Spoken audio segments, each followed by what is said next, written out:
Hello प्यारे बच्चों, आज हम लोग पढ़ने जा रहे हैं कक्षा 10वीं का विज्ञान का एक भाग जो कि है फिजिक्स। विज्ञान के 3 भाग होते हैं, फिजिक्स, केमिस्ट्री, बायोलॉजी, मतलब भौतिकी, रसायन विज्ञान और जीव विज्ञान। 3 भाग होते हैं। उस 3 भागों में से आज हम लोग एक भाग फिजिक्स पढ़ने जा रहे हैं। इससे पहले हम लोगों ने केमिस्ट्री का प्रश्नोत्तर किया था और आज हम लोग फिजिक्स को पढ़ने जा रहे हैं, जो कि कक्षा 10वीं का।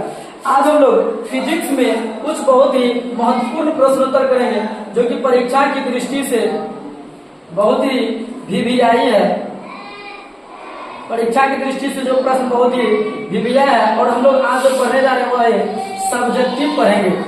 आज हम लोग जो पढ़ने जा रहे हैं वह सब्जेक्टिव पढ़ेंगे, और सब्जेक्टिव में भी वह सब्जेक्टिव पढ़ेंगे जो बिहार बोर्ड परीक्षा की दृष्टि से बहुत ही महत्वपूर्ण है और जो परीक्षा में बार बार प्रश्न पूछे जाते हैं। अगर आप लोगों को इस चैप्टर में जो डाउट होगा उसको कमेंट में जरूर शेयर कीजिए। चलिए हम लोग अपने चैप्टर को स्टार्ट करते हैं। हम लोगों के चैप्टर का जो पहला प्रश्न है वह कहता है प्रकाश क्या है। हम लोगों के चैप्टर का जो पहला प्रश्न है वह कहता है प्रकाश क्या है। कहता है प्रकाश वह भौतिक कारक है जिसकी सहायता से हम वस्तुओं को देख पाते हैं। मतलब प्रकाश एक ऐसा कारक है, प्रकाश एक ऐसा कारक है जिसके कारण हम इस संसार में उपस्थित वस्तुओं को देख पाते हैं। जिस प्रकार से कोई दीवार हो गया, कोई कुर्सी हो गया, कोई टेबल हो गया, जिस प्रकार आप लोग अपनी आंख से देखकर हम लोग हमारा क्लास कर रहे हैं, तो हम लोग अपनी आंखों से जिन वस्तुओं को देखते हैं उसके लिए जो महत्वपूर्ण कारक होता है वह है प्रकाश। अगर हम लोगों के सामने प्रकाश उपस्थित नहीं हो तो हम लोगों को कोई वस्तु दिखाई नहीं देता है। इसलिए प्रकाश एक ऐसा कारक है जिसकी उपस्थिति में हम किसी वस्तु को देख पाते हैं। तो प्रकाश वह भौतिक कारक है जिसकी सहायता से हम वस्तुओं को देख पाते हैं। इस संसार में जो देखने का कार्य प्रारंभ होता है वह प्रकाश से ही होता है। प्रकाश रहेगा तभी हम लोगों को कुछ दिखाई देगा, अगर प्रकाश नहीं रहेगा तो कुछ भी दिखाई नहीं देगा। तो चलिए हम लोग पढ़ते हैं अगले प्रश्न की ओर। अगला प्रश्न कहता है कि प्रकाश का स्रोत किसे कहते हैं। मतलब कि प्रकाश का स्रोत का मतलब होता है जिससे वह चीज बाहर निकलता है। प्रकाश का स्रोत का मतलब प्रकाश बाहर निकलता है। प्रकाश का स्रोत किसे कहते हैं। अन्यथा हम लोगों को पूछा जा रहा है प्रश्न में आखिर प्रकाश किस स्रोत से निकलता है या किसे कहते हैं और यह कितने प्रकार के होता है और वह जो स्रोत है वह कितने प्रकार के होते हैं। इसी का प्रश्न का हम लोग को जवाब देना। चलिए पढ़ते हैं। कहते हैं जिस वस्तु से प्रकाश निकलती है उस वस्तु को प्रकाश स्रोत कहते हैं। जिस वस्तु से प्रकाश निकलता है उस वस्तु को हम लोग प्रकाश स्रोत कहते हैं। चाहे वह मोबाइल से निकल जाए, टॉर्च से निकल जाए, लालटेन से निकल जाए, डिबिया से निकल जाए, मोमबत्ती से निकल जाए, सूर्य से निकल जाए, चाहे जिस वस्तु से प्रकाश निकलता है हम लोग उसको बोलेंगे प्रकाश स्रोत। अब जैसे हो गया आपका सूर्य, बल्ब, टॉर्च, मोमबत्ती इत्यादि, या जितने भी आपको नाम यह दिख रहा है इन सभी से प्रकाश बाहर निकलता है। और कहता है प्रकाश के स्रोत 2 प्रकार के होते हैं। तो कहा जा रहा है जो प्रकाश स्रोत होते हैं या कितने प्रकार के होते हैं। तो प्रकाश स्रोत जो है वह 2 प्रकार के होते हैं। एक होता है प्राकृतिक प्रकाश स्रोत और एक होता है मानव निर्मित प्रकाश स्रोत। हम लोगों को जो प्रकाश स्रोत करना इस संसार में, इस पृथ्वी पर जो उपस्थित है वह प्रकाश स्रोत 2 प्रकार के होते हैं। एक होता है प्राकृतिक प्रकाश स्रोत और एक होता है मानव निर्मित प्रकाश स्रोत। ये प्राकृतिक प्रकाश स्रोत हम लोग उस प्रकाश स्रोत को कहते हैं जो इस धरती पर प्रकृति के द्वारा दिया गया है, भगवान के द्वारा दिया गया है, बनाया गया है। उस प्रकाश स्रोत को हम लोग प्राकृतिक प्रकाश स्रोत कहते हैं। और मानव निर्मित प्रकाश स्रोत उस स्रोत को कहते हैं जो इस संसार में जिसको मानव ने बनाया है। जिस प्रकार हो जाता है लालटेन, जिसको मानव ने बनाया है, हो गया मोमबत्ती, इसको मानव ने बनाया है, हो गया आपका बल्ब, इसको मानव ने बनाया है, हो गया टॉर्च, इसको मानव ने बनाया है। तो जिस वस्तु को मानव ने बनाया है उसको मानव निर्मित प्रकाश स्रोत कहते हैं। और जिस प्रकाश स्रोत को भगवान ने दिया है अर्थात ईश्वर ने दिया है या जो इस संसार में पहले से उपस्थित है उसे हम लोग प्राकृतिक प्रकाश स्रोत कहते हैं। तो इस तरह से हम लोगों ने इस प्रश्न को किया। चलिए हम लोग बढ़ते हैं अगले प्रश्न की ओर।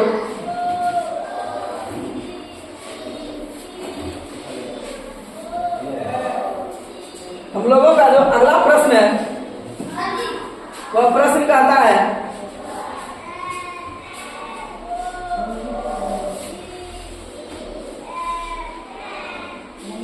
चलिए तो हम लोगों का अगला जो प्रश्न है वह कहता है कि किरण पुंज किसे कहते हैं या कितने प्रकार के होते हैं। किरण पुंज कहने का मतलब प्रकाश जो हम लोगों को अपनी आंखों से दिख रहा है, जिसके उपस्थिति में वस्तु प्रकाश जब भी वह चलता है तो एक किरण के माध्यम से चलती है, और किरणों के समूह को हम लोग किरण पुंज कहते हैं। जो किरणों का समूह होता है उसे हम लोग किरण पुंज कहते हैं। किरणों के समूह को किरण पुंज कहते हैं। हम लोग जो भी वस्तुओं को देखते हैं वह किरण की सहायता से देखते हैं। प्रकाश किरणों का एक समूह होता है, किरणों के समूह से ही प्रकाश का निर्माण होता है। तो हम लोगों को प्रश्न पूछा जा रहा है किरण किसे कहते हैं, किरण पुंज किसे कहते हैं? तो किरणों के समूह को हम लोग किरण पुंज कहते हैं। कहता है ये मुख्यतः 3 प्रकार के होते हैं, या जो किरण पुंज होते हैं वह 3 प्रकार के होते हैं। नंबर 1 में है अपसारी किरण पुंज, समांतर किरण पुंज और अभिसारी किरण पुंज। जो अपसारी किरण पुंज होता है वह क्या होता है? कहीं दूर वस्तु से आता है, वह कहीं एक वस्तु से निकलता है और दूर फैलता हुआ प्रतीत होता है। जिस प्रकार आप लोग देखें, मान लीजिए यह एक प्रकाश स्रोत है और यहाँ से जब प्रकाश निकलता है, प्रकाश इस तरह से निकलता है जो कि अपने आप में वस्तु से दूर फैलता हुआ प्रतीत होता है। इस प्रकार से प्रकाश जब एक बिंदु से दूर बाहर फैलता हुआ प्रतीत होता है तो उसी को हम लोग कहते हैं अपसारी किरण पुंज। जब प्रकाश की किरण एक बिंदु से दूर फैलता हुआ प्रतीत होता है तो हम लोग उसको कहते हैं अपसारी किरण पुंज। अगला होता है समांतर किरण पुंज।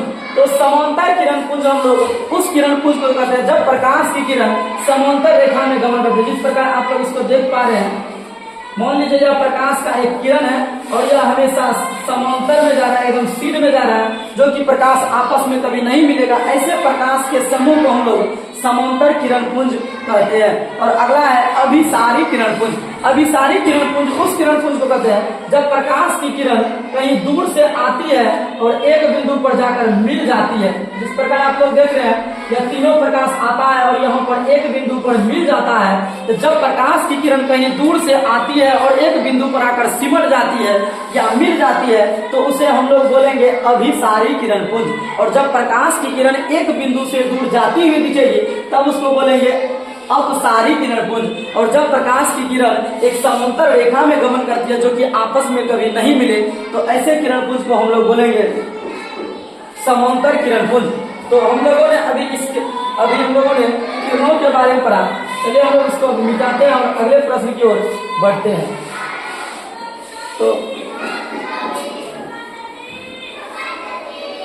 तो हम लोगों का जो अगला प्रश्न है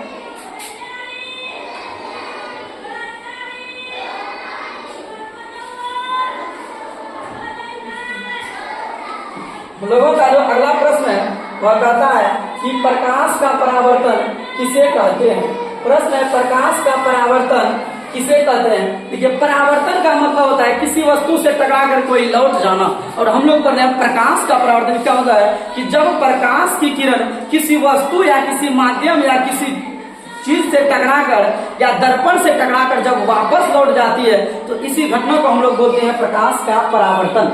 परावर्तन का मतलब ये होता है कि टकरा कर लौटना। परावर्तन का मतलब ये होता है किसी वस्तु से टकराकर लौट जाना।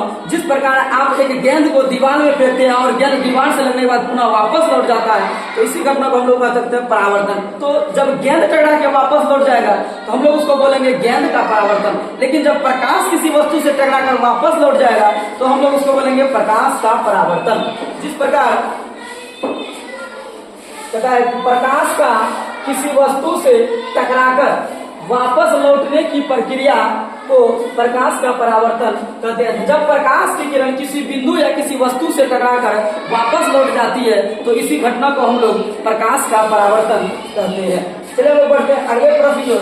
अगला प्रश्न कहता है प्रकाश के परावर्तन के नियमों को लिखें। मतलब प्रकाश जब किसी वस्तु से टकराकर वापस लौट जाती है तो वह किन नियमों का पालन करते हुए वापस लौटती है, इसी को आपका परिभाषा बताना है। तो कहता है कि प्रकाश के परावर्तन के मुख्य 2 नियम है।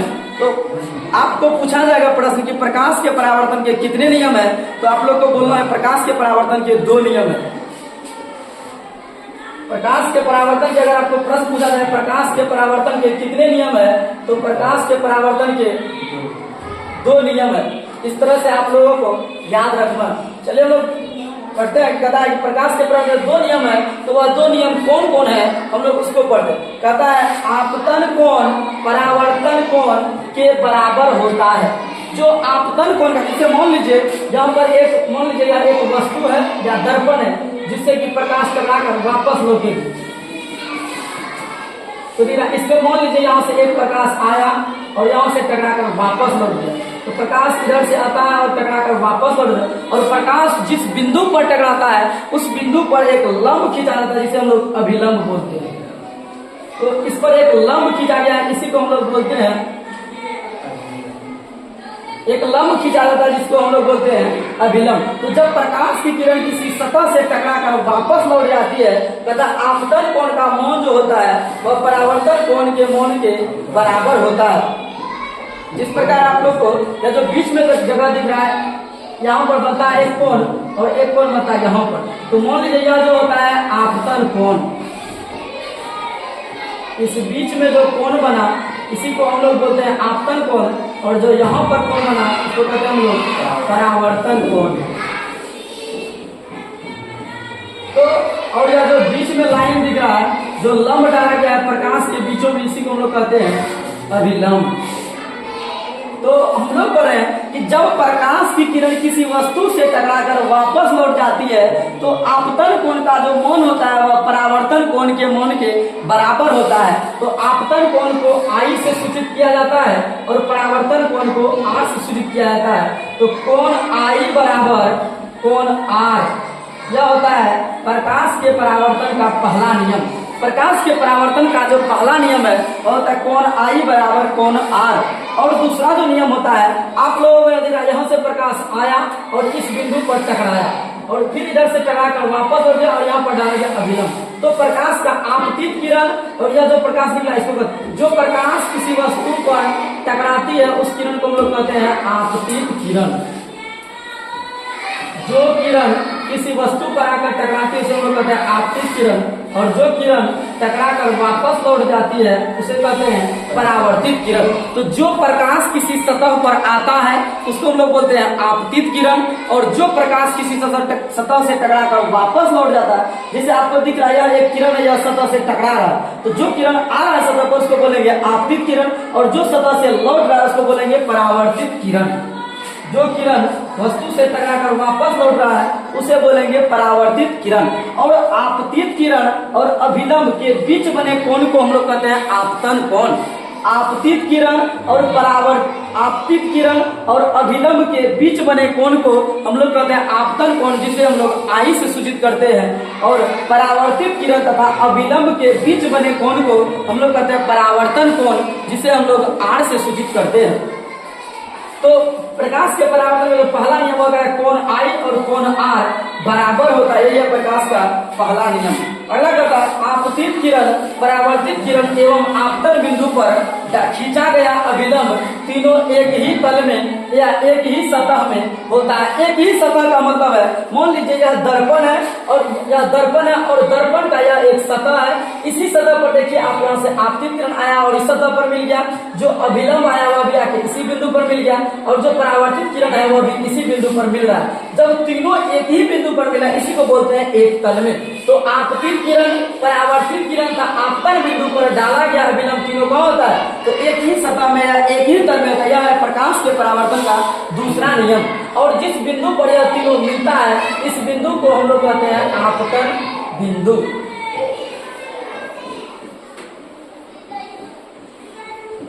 इस चीज को हम लोग बोलते हैं आपतन बिंदु। तो जब प्रकाश की किरण एक सतह से टकराकर वापस लौटती है तो जिस सतह पर वह टकराती है उस सतह को हम लोग बोलते हैं, उस बिंदु को हम लोग बोलते हैं आपतन बिंदु। तो आप लोग यह प्रश्न समझ गए। चलिए हम लोग बढ़ते हैं अगले प्रश्न की ओर। पहले इसको निकाल लेते हैं।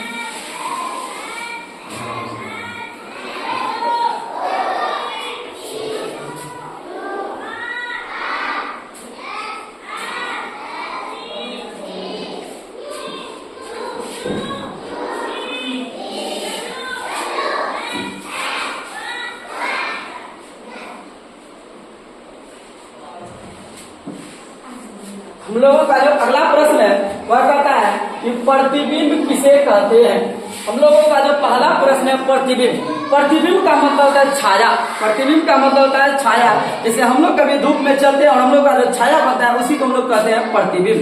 तो प्रश्न पूछा जा रहा है प्रतिबिंब किसे कहते हैं, यह कितने प्रकार के होते हैं? तो कहता है किसी बिंदु स्रोत से आती प्रकाश की किरणें दर्पण से परावर्तन के बाद, कहने का मतलब जब प्रकाश की किरण किसी दर्पण से टकराकर वापस लौटती है, जब प्रकाश की किरण किसी दर्पण से टकराकर वापस लौटती है, उसकी किरणें दर्पण से परावर्तन के बाद जिस बिंदु पर मिलती है या जिस बिंदु से आती हुई प्रतीत होती है, उस बिंदु को ही उस बिंदु स्रोत का प्रतिबिंब कहते हैं। कहने का मतलब साधारण परिभाषा हम लोग याद रखेंगे, जब प्रकाश की किरण किसी सतह से टकराकर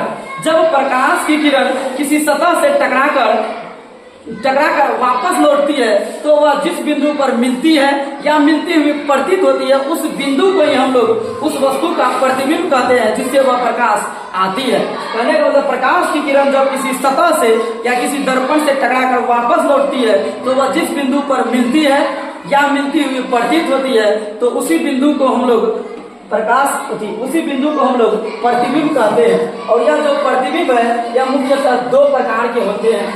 प्रतिबिंब जो होते हैं यह मुख्यतः दो प्रकार के होते हैं। एक होता है वास्तविक प्रतिबिंब और एक होता है काल्पनिक या आभासी प्रतिबिंब।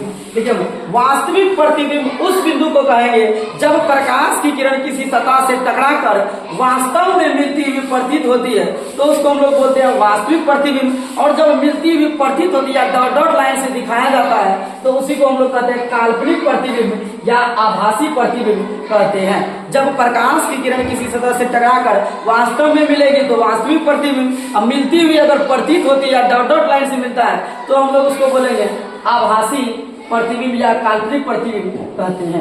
चलिए हम लोग बढ़ते हैं अगले प्रश्न की ओर।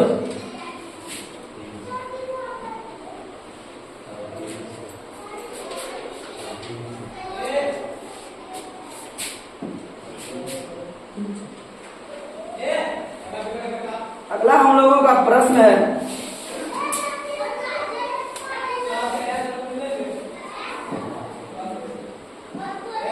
अगला जो प्रश्न है कहता है गोलीय दर्पण क्या है, यह कितने प्रकार के होते हैं?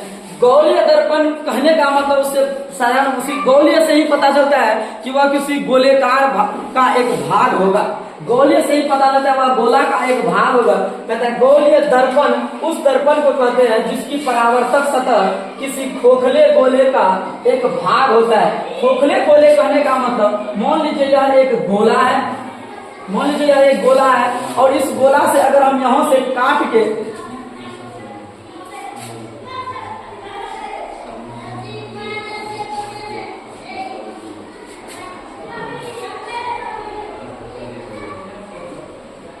मान लीजिए यह जो आपको गोला दिख रहा है, अगर हम इस गोले को इस तरह से काट के अलग कर दें तो आपको इधर से एक सतह दिख रहा होगा। तो यह जो आपको सतह दिख रहा है इसी को हम लोग कहते हैं दर्पण। उसी गोले को हम लोगों ने काट के एक भाग से जब पेंट कर दिया जाता है तो इसी को हम लोग बोलते हैं दर्पण।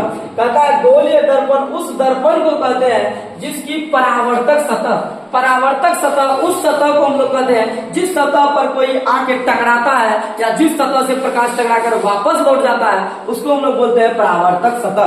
तो उसका कहता है जो परावर्तक सतह होगा वह किसी खोखले गोले का यहाँ से यहाँ तक मान लीजिए एक गोला है और उस गोला को काट के इतना जो निकाल लिया जाता है और उसके एक भाग को पेंट कर दिया जाता है तो वह दर्पण के जैसा कार्य करता है। इसी को हम लोग कहते हैं गोलीय दर्पण। तो गोलीय दर्पण कहता है गोलीय दर्पण जो होता है वह दो प्रकार के होते हैं। गोलीय दर्पण जो है वह दो प्रकार के होते हैं, एक होता है अवतल दर्पण और एक होता है उत्तल दर्पण। गोलीय दर्पण जो होता है वह होता है दो प्रकार का, एक अवतल दर्पण और एक उत्तल दर्पण। अवतल दर्पण हम लोग उस दर्पण को कहते हैं जिस दर्पण का परावर्तक सतह धसा हुआ रहता है उसे हम लोग अवतल दर्पण कहते हैं। धसा हुआ रहने का मतलब है कि वह अंदर की जिस प्रकार आपको यह दिख रहा है, आपको अगर इस तरह से संरचना दिखेगा, इसका जो भाग है यह अंदर धसा हुआ दिख रहा है। आपको यह जो भाग दिख रहा होगा अंदर धंसा हुआ है, और यह भाग इसका देखिए आपका ऊपर उठा हुआ है। तो जिस दर्पण का परावर्तक सतह अंदर धंसा हुआ होगा उसको हम लोग बोलेंगे अवतल दर्पण, और जिस दर्पण का परावर्तक सतह उठा हुआ है, जिस प्रकार से आप लोग इस दर्पण को देख सकते हैं, इस दर्पण का यह जो परावर्तक सतह है यह आगे की ओर उठा हुआ है, तो हम लोग इसे बोलेंगे उत्तल दर्पण। जिस दर्पण का परावर्तक सतह धंसा हुआ हो उसे अवतल दर्पण, और जिस दर्पण का परावर्तक सतह उठा हुआ हो उसे हम लोग उत्तल दर्पण बोलते हैं। तो आप लोग अवतल और उत्तल समझ गए होंगे। चलिए हम लोग बढ़ते हैं अगले प्रश्न। अगला प्रश्न हम लोग का कहता है गोलीय दर्पण की फोकस दूरी किसे कहते हैं।